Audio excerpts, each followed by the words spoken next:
Hello, and thank you for tuning into Answers from the Lab, where we share Mayo Clinic knowledge and advancements on the state of testing and science from laboratory leaders and the people who are making it happen behind the scenes.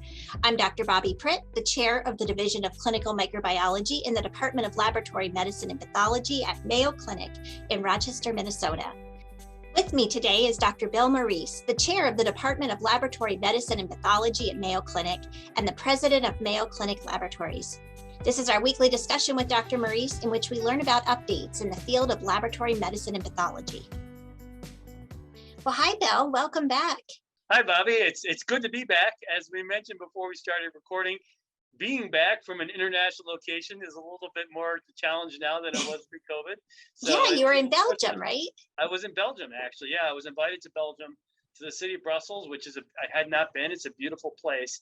They're invited actually by Olivier Vandenberg, who is at the University of Brussels Hospital System, head of their innovation office for that large hospital system in Brussels, but also was a number of other invitees from some major labs across Europe to talk about the topic of innovation in laboratory medicine and the importance of that going forward. Well, you know, innovation is a great topic because the laboratory is really front and center when it comes to innovation and testing, with us able to deliver patient results for our patients. And this is also a great month to talk about the role of the laboratory in innovation because Medical Laboratory Professionals Week is coming up later this month. It's April 24th to 30th. So yeah, let's talk a little bit about innovation. Yeah, no, well, of course, it's a topic I've been passionate about for a long time. I think it really, in terms of the laboratory, really is a natural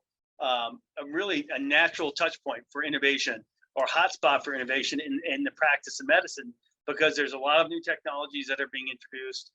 There's all sorts of different specimen sources that can be analyzed. And again, the need for innovation and this intersection of interaction with the patient and interaction with technology was really illustrated during the pandemic, right? Where we had a disease that was new to the world, so clearly needed new tests, different technologies and ways that specimens were collected, saliva, all those sorts of things, as well as all the different technologies, LAMP for, out of hospital collection or analysis. And so, yeah, it is a real hotspot for innovation. And for me, is when we talk about the art of medicine, a lot of the art of medicine and laboratory medicine and pathology is in the way that we innovate to provide new tests. Mm-hmm. Well, yeah, and with COVID, that's a perfect example because we had laboratory developed tests. We were also working with manufacturers and they were working quickly to provide tests. And just think about how quickly we were able to innovate and provide these new tests. And here at Mayo Clinic, we actually produced a lab developed test for SARS-CoV-2, a PCR test, before any commercially available tests were out there. So it's essential what laboratories do, both in partnering with biopharma to help provide new and better tests, but also in creating these laboratory developed tests. Yeah, I think it's, you're right. I couldn't agree more. And it's about, really, it's always going to have to be about meeting unmet patient needs and more about meeting patients where they are. When you think about access to healthcare, right, and ease of healthcare delivery and efficiency of healthcare delivery, you got to take both of those things into account. One of the things that really we saw with the pandemic is the power of teamwork, right? And I think that was, just as you talk about innovating those new tests, we had a lot of people coming to us, both within our institution and from outside of our institution, both within laboratory medicine and from outside of laboratory medicine, that said, hey, we need to collaborate. We need to work together, whether to create the tests, because it was such an overwhelming need that patients need, right? And I think it's important because you mentioned biopharma, and of course in the pharma industry, there's a really well-defined kind of how innovation happens. There's a really pretty well-established process around that. On the laboratory diagnostic side, there really isn't. There's a lot of different stakeholders, diagnostic manufacturers, laboratories, but how all those work together and how you create a system that allows those to work together is, I think, going to be the new frontier for us in lab medicine. Well, you know, Dr. Algeciras here at Mayo Clinic, she just did an excellent Mayo Clinic podcast that I would refer everyone to that's listening if they're interested, on how Mayo Clinic works with biopharma diagnostics, collaborating with biopharmaceutical, diagnostic, other biotech companies to enable innovations through things like precision medicine, where you're actually providing a specific test for that specific patient and tailoring the treatment then to match. And that's a really exciting area. Yeah, I think yeah, it is. I agree completely. It's a really exciting area and an important area for us. And if there's really, one thing that a couple of key points, I think, for those who are listening and to think about with innovation in the laboratory is just how ideally positioned we are in our profession to have a leadership role in innovation. Because we understand the technologies, we understand the patient needs, and we also understand that really honestly the regulatory requirements around delivering a test, because it can't be done in a research setting if you're going to actually make it available to patients and to providers to make decisions. And so we're in the perfect spot for that.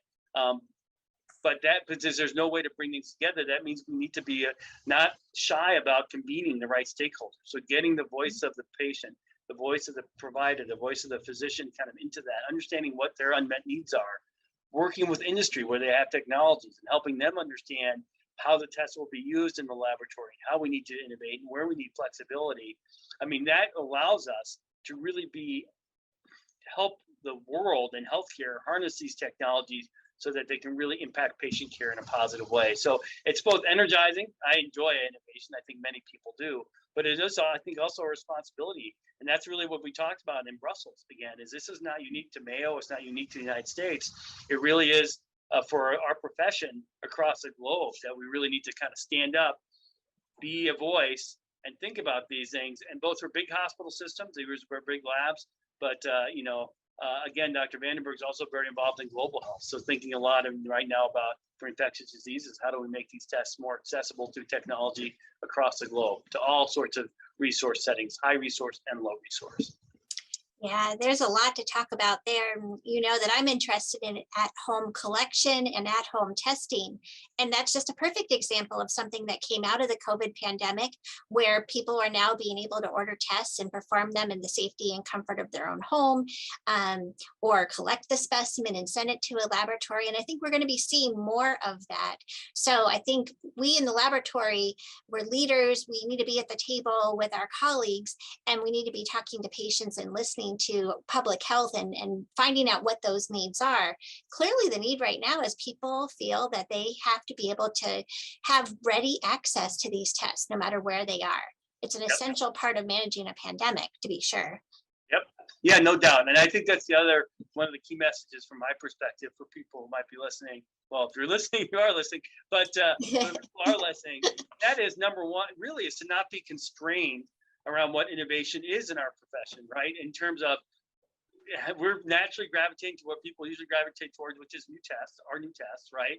But then in the home setting, how do you make those tests understandable? There's a lot of innovation needed around education and what other information goes along with that result so a patient knows what to do. How do we deliver that? Which is really an interesting thing. There's a lot of innovation happening in how people access information outside the lab with phones and every other kind of device, right? So to think about that, there's opportunities there.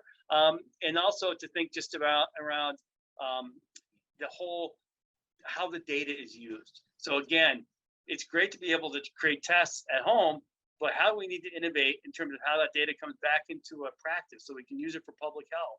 How do we create tools through artificial intelligence and machine learning to process what will now be massive amounts of information, already are. So I think there's all sorts of opportunities to innovate outside of just developing new tests that really can be important for people, right? And energizing for those who want to create things that can be helpful. I agree. Well, maybe we're inspiring some people to go into laboratory medicine who aren't already. So that's great. Or if you are, to go out there and get a group of people together and say, hey, how do we need to work together? So, yep. And I think we touch on how many patients do we touch in a year, Bobbi? Oh, it's amazing. 4.5 million patient lives touched each year at Mayo Clinic. And we serve laboratories in 60 countries worldwide, which is just amazing. Yeah, so that's us. And we're Of course, we like to think we're unique, but then again, I was just talking to other hospitals and big lab systems that have similar reach, right? So these are things that can be really impactful. One of the things that we're going to look to, we've been doing a lot within, as you know, we can talk about that, about what are best practices in innovation? How do you create connections to those outside, other stakeholders? I think those are the things that we're going to be working on, we have worked on, and we can continue to talk about to the people that are really interested. Because the one thing that's interesting about innovation is there is a methodology and a science beyond the science itself, right? And so that's maybe something we can talk about down the road. Absolutely. Yeah. And then, of course, we still have to work in all the confines of quality and accreditation and regulation that we talked about last week or the week before with regulation of lab developed tests. So we want to innovate, but we want to do it safely and with the highest quality standards possible. Exactly.